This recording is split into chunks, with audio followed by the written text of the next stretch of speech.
మహాదేవుడును మన ప్రభువును రక్షకుడు అయిన యేసుక్రీస్తు వారి శ్రేష్టమైన నామంలో మీ అందరికీ శుభాలు. నిండు హృదయంతో వందనాలండి. ఎలా ఉన్నారు మీరందరూ? దేవుని కృపలో క్షేమమే కదా. రండి, దేవుని వాక్యంలో నుంచి దైవ స్వరాన్ని మనం విందాం. ఈ చివరి రోజుల్లో మనం గమనించినప్పుడు చాలామంది వారి సమయాన్ని చాలా వృధా చేస్తూ ఉన్నారు. సైతాను చాలా తెలివిగా ప్రతి మనిషిని కూడా వారి సమయాన్ని చాలా వృధా చేసుకునేటట్లుగా, ఉపయోగపడకుండా, ప్రయోజనం లేకుండా సమయాన్ని ప్రతి మనిషి పాడు చేసుకునేటట్లుగా సైతాను బహు ప్రయత్నం చేస్తూ ఉంటాడు. చూడండి, చివరి రోజుల్లో వాతావరణం ఎలాగుందో. సమయం అంతా కూడా ప్రజలు ఎక్కడ గడుపుతున్నారు? టీవీ ముందు ఎంత సమయం గడుపుతారో.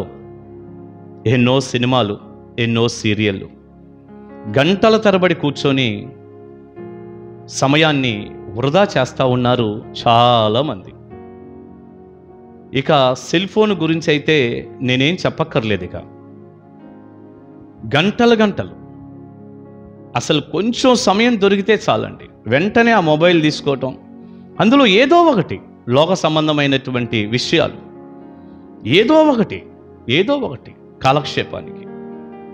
అవి సినిమాలో, సీరియల్లో చూడకూడనటువంటి భయంకరమైన దృశ్యాలు, లేదా లోక వార్తల్లో అక్కడ అలా జరిగింది, ఇక్కడ అలా జరిగింది, వాటి గురించి, వీటి గురించి ఎన్నో ఎక్కువైనటువంటివి సమయం అంతా కూడా పెట్టి అదే పనిగా గంటలు ఒక యవనస్తులనే కాదు, వృద్ధులనే కాదు, చిన్నపిల్లలనే కాదు, అసలు ఫోన్కి ఎంత అడిక్ట్ అయిపోయి సమయం అంతా కూడా ఫోను లాగేసుకొని ఈ రోజున ఎంత సమయాన్ని వృధా చేసేటట్లుగా సైతాన్ చాలా తెలివిగా వాడి యొక్క కుయుక్తి ద్వారా మన సమయాన్ని ఎంత వృధా చేస్తున్నాడో చూస్తే ఆశ్చర్యంగా ఉంటుంది.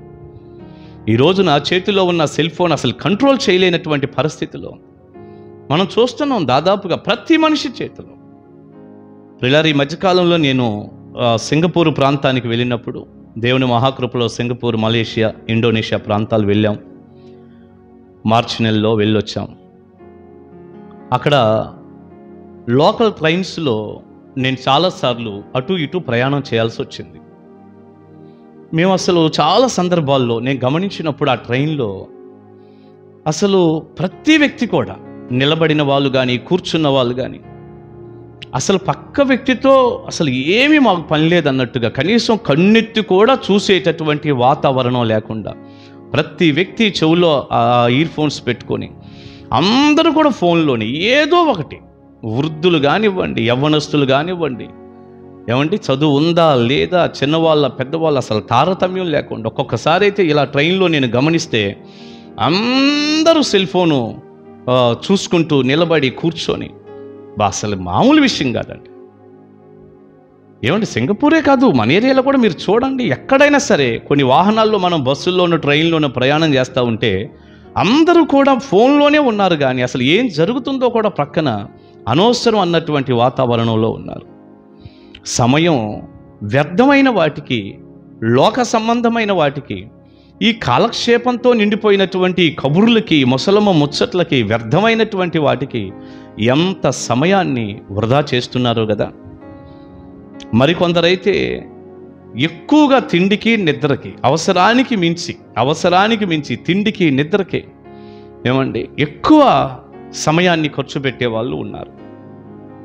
మరికొందరైతే సమయం దొరికితే ముసలమ్మ ముచ్చట్లు. వీళ్ళందరూ కూడా ఒక స్థలానికి చేరతారు. ఫ్రెండ్స్, ఆడవాళ్ళు అయితే ఆడవాళ్ళు, మగవాళ్ళు అయితే మగవాళ్ళు ఒక స్థలానికి చేరి ఆమెట్ట, ఈమెట్ట, వారిట్ట, వీరిట్ట, ఆ ఇల్లిట్ట, ఈ ఇల్లిట్ట, ఆయన గురించి నీకు తెలుసా, ఆమె గురించి నీకు తెలుసా, అబ్బా ముసలమ్మ ముచ్చట్లతో ఈ రోజున సమయం అంతా కూడా వృధా చేసేస్తున్నారు. అనవసరమైనటువంటి మాటలు ఎన్నో బైబిల్లో కూడా రాసి ఉందండి. తీర్పు దినాన మన నోటితో పలికిన ప్రతి మాట కంట మనం లెక్క చెప్పాలంట. అలాంటి మాటలు ఎన్నో కనపడుతున్నా, నాలాంటి దైవ సేవకుల ద్వారా వినపడుతున్నా ఎవరు తీసుకుంటున్నారు? అనవసరమైన వ్యర్థమైన సంభాషణలకి ఎంతో చోటిచ్చి సమయం అంతా కూడా వృధా చేస్తున్నారు. సమయం సద్వినియోగం చేసుకోవటం చాలామందికి తెలియటం లేదు. అందుకే బైబిల్ గ్రంథంలో దైవజనుడైన పౌలు ఎఫెసీ పత్రిక 5వ అధ్యాయం 15వ వచనంలో ఇలా రాశాడు, దినములు చెడ్డవి గనుక మీరు సమయమును పోనీయక సద్వినియోగము చేసుకొనుచు అజ్ఞానుల వలె కాక జ్ఞానుల వలె నడుచుకొనున్నట్లు జాగ్రత్తగా చూసుకోండి. సమయమును పోనీయక అంటే ఏంటి అర్థం? ఇప్పుడు ఇదంతా సమయం పోవటమేగా. సమయాన్ని మీరు పోనీయొద్దు. దైవజనుడైన పౌలు గారు అంటున్న మాట ఇది. మీరు సమయాన్ని ఎందుకు ఇలా వ్యర్థపుచ్చుకుంటారు? ఇంత వృధా చేస్తారేంటి? సమయాన్ని మీరు పోగొట్టుకోవద్దు. మీరు జ్ఞానుల్లాగా ఉండాలి. సమయాన్ని వృధా చేసుకునేవాడు అజ్ఞాని. సమయాన్ని వృధా చేసుకునేటటువంటి వ్యక్తి తెలివి తక్కువవాడు. మీరు సమయాన్ని వృధా చేసుకోవద్దు. జ్ఞానుల వలె ఉండాలి మీరు. కనుక మీరు సమయాన్ని పోనీయక సమయాన్ని సద్వినియోగం చేసుకోండి, ప్రయోజనకరంగా వాడుకోండి, ఉపయోగకరంగా వాడుకోండి అంటున్నాడు. ప్రియులారా, సమయాన్ని ఏదో పని చేసుకోవటానికి, చదువుకోవటానికి, కుటుంబానికి ఉపయోగకరంగా, ప్రజలకు మేలుకరంగా వాడటం చాలా మంచిది, చాలా మంచిది. అది సమయాన్ని సద్వినియోగం చేసుకోవటం. ప్రారంభంలో నేను చెప్పానే, అది సమయాన్ని దుర్వినియోగం చేసుకోవటం, వృధా చేసుకోవటం. 10 మందికి ఉపయోగకరమైనటువంటి పనులు, నువ్వు బ్రతకటానికి కావలసినటువంటి చక్కని పని, కుటుంబానికి అమ్మకో నాన్నకో ఏదైనా ఉపయోగకరంగా నువ్వు మారటం, ఏమండి ఇలా ప్రయోజనకరంగా ఒక చక్కగా చదువుకోవటం, ఒక మంచి జాబ్ చూసుకోవటం, కష్టపడి పని చేసుకోవటం, సమయాన్ని చాలా జాగ్రత్తగా సద్వినియోగం చేసుకోవాలి. ఈ మాట ఇలా ఉంచితే, ముఖ్యంగా సమయం సద్వినియోగం చేసుకోవటం అనే దానికి ఒక చక్కని మాట చెప్పనా?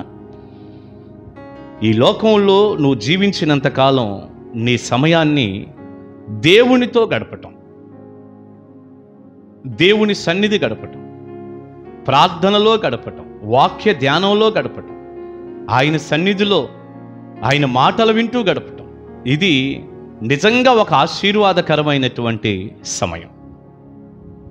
కానీ ఈ భక్తి విధానానికి, దేవుని మందిరానికి రావటం, బైబిల్ చదవటం, ప్రార్థన చేయటం, దేవుని పాద సన్నిధి ఎక్కువగా గడిపి దేవునితో అవినాభావ సంబంధాన్ని కలిగి ఉండటం ప్రజలకి నిజంగా ఎంత కష్టమైపోయిందో. ఈ చివరి దినాల్లో బైబిల్ చదివే వాళ్ళు కనపడటం లేదు, ప్రార్థించేవారు కనిపించటం లేదు. అసలు లేరని కాదు, ఆ శాతం చాలా తగ్గిపోయింది.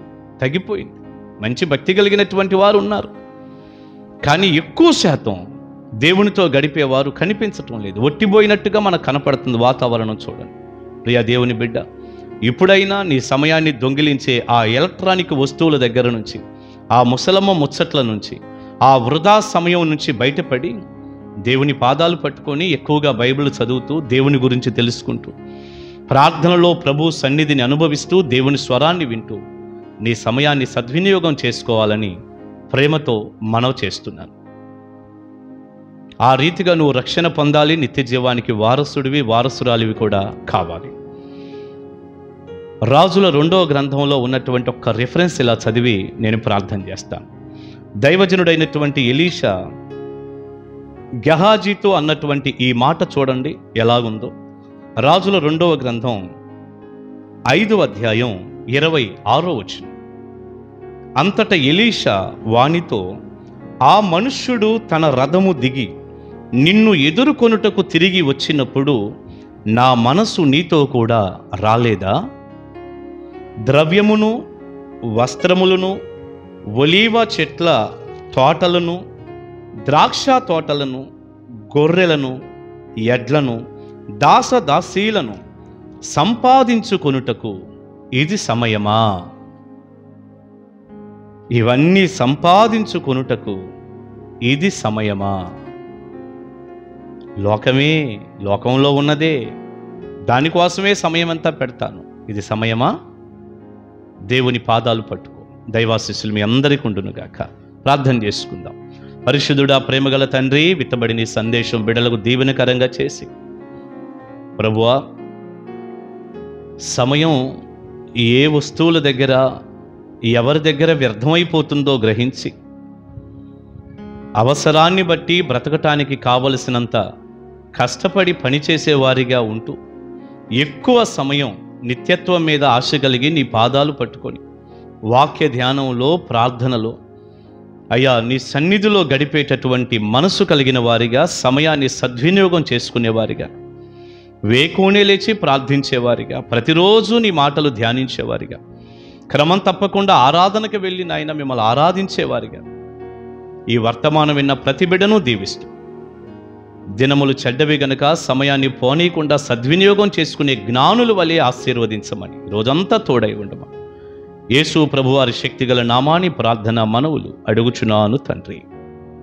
ఆమేన్, ఆమేన్. God bless you. దేవుని మహాకృప మీకు తోడై ఉండును గాక. ఆమేన్. కలుసుకుందాం. Praise the lord.